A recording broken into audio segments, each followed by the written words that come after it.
Hey everyone, thank you for tuning in to my Periscope. I haven't been on for a week, but thank you for all current viewers. And if you're catching the replay, I have a new article on positivity change.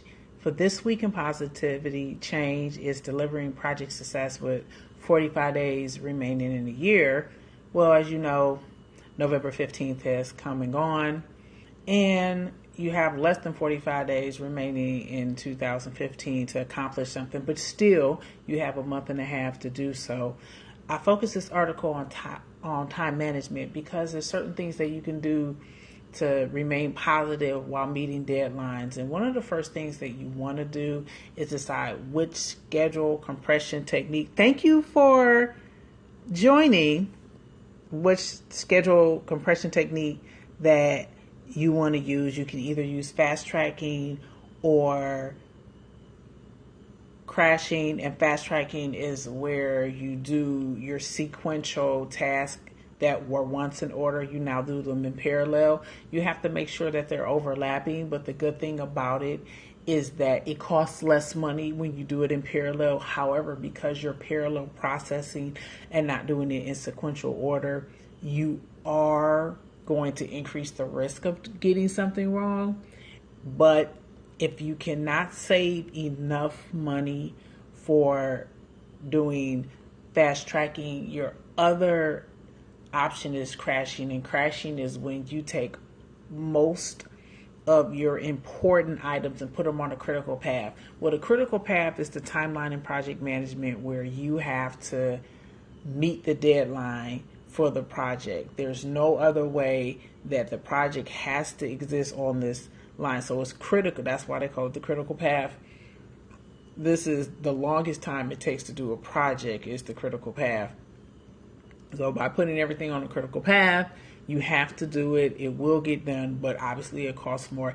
The only reason why you would crash it is if you have a contractual obligation, such as you have to do it by, say, November 30th or the end of the year, else you'll have to pay a monetary penalty. If it's in a contract that you have to meet these deadlines, these are hard deadlines, then you would have to crash if you're not saving enough money or saving enough time to do fast tracking. But finally, the one thing I also want to mention is to create a milestone list.